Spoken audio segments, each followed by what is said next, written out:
Ora Bagong, lah kok kowe iki nantang Begawan Durna. Durnane wis metu kok kowe isih nang kene.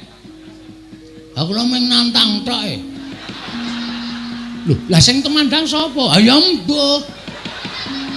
Caitan to kae senengane. Masalah to sing arep temandang sapa? Truk. Kowe iki ora luwih gagah saka aku to? Heeh. Ngapa kowe iki ora gelem temandang? Lah aku ora nantang kok. Sing nantangke aku. Sing temandang kowe. Wah, Bagong. Nun.